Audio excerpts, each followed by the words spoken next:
vaccines don't save a lot of shots in the arm. Right. Okay, good morning, everybody. I hope everyone had a good Thanksgiving. I like Thanksgiving because I was born on Thanksgiving Day.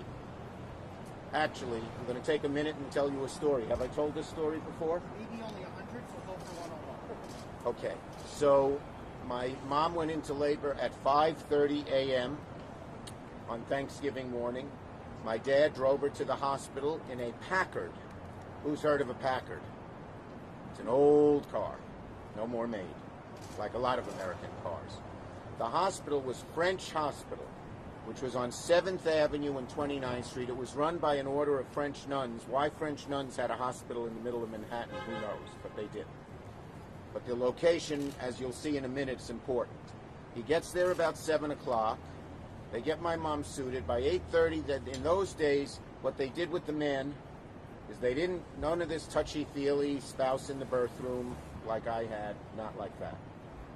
Instead, they put them in a little room where they paced the floor, smoked cigars, and waited for the news of the blessed event, and they'd find out if it was a boy or girl, because those days you couldn't tell ahead of time.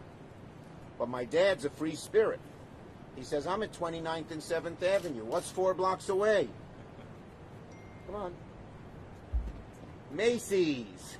I'll go to the parade.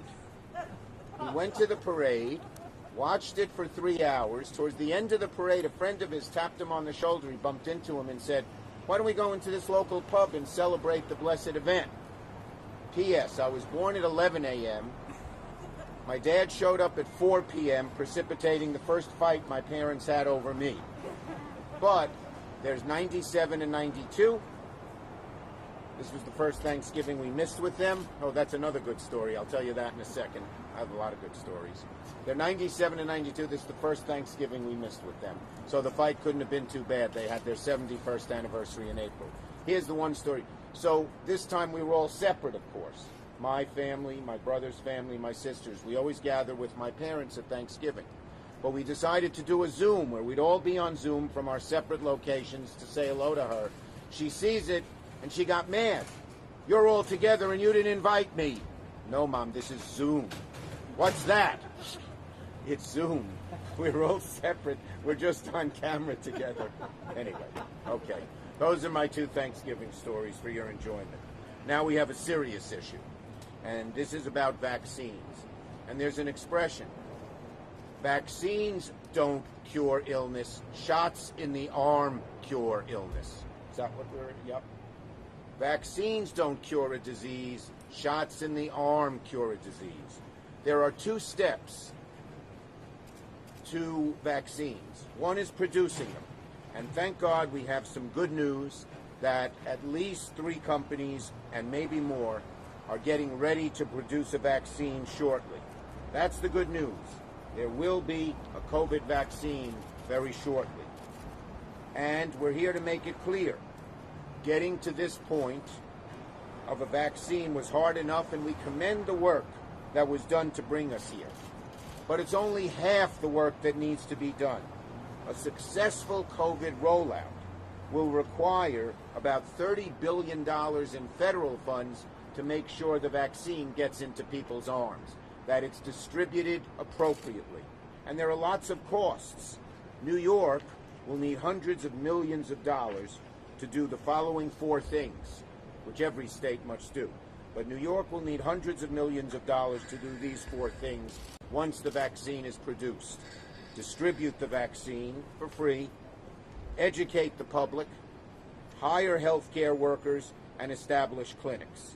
That's what they have to do, among other things. With COVID-19 waiting in the wings, federal dollars are needed if we're going to do this right and avoid the pandemic. States like New York will need funding. We all know they're short of funding now, and we're fighting for funding for them. But they will need this kind of funding explicitly. We have to make sure that we establish clinics, probably mobile ones. We have to make sure the vaccine is distributed equitably in rich, middle class, and poor areas, among people of all races, religions, creeds, and colors. So, we need to make sure that's done. The federal government is going to buy the COVID vaccine and then deliver them to the states. So the states need help to do the rest of it, to get the shots in the arms, and it takes dollars.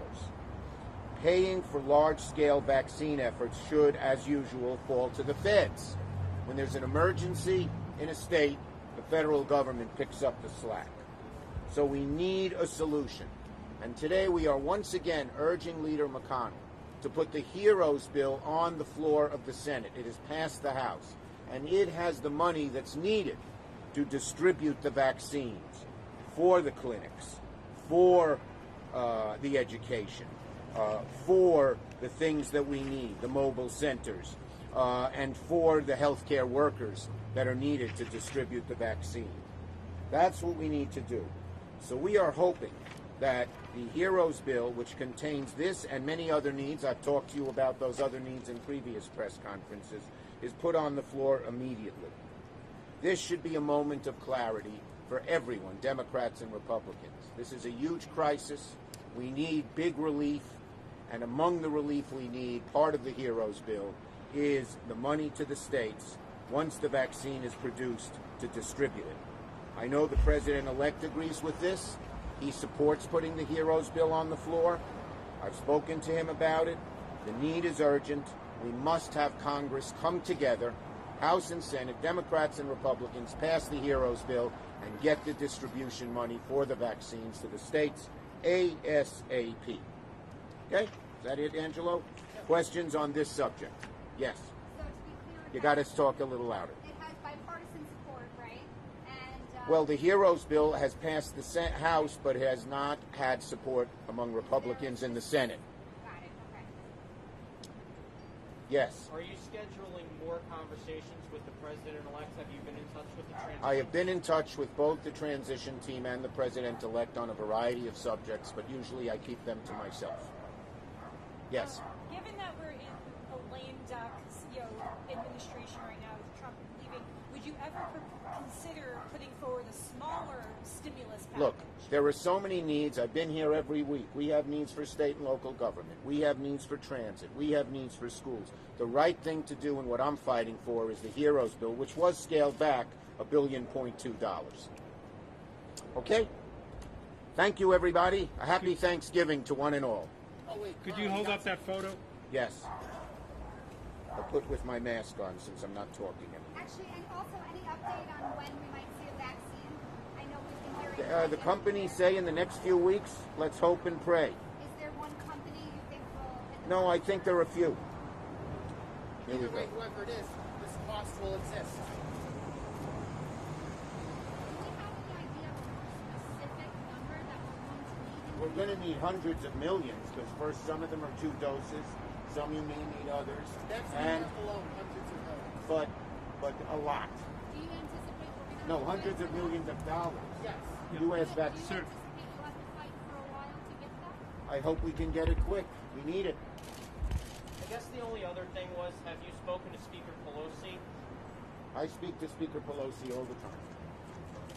Okay, thank you, everybody. She agrees what HEROES bill should pass, as does President-elect Biden. And you're confident that you could try and get McConnell on board? Well, we hope to try. I hope he will get on board. So it's been introduced, it just hasn't. Oh, yeah, passed the House, but hasn't passed the Senate. And have you talked directly to McConnell? I have not. Okay, thank you, everybody. Okay. Thanks. Take care.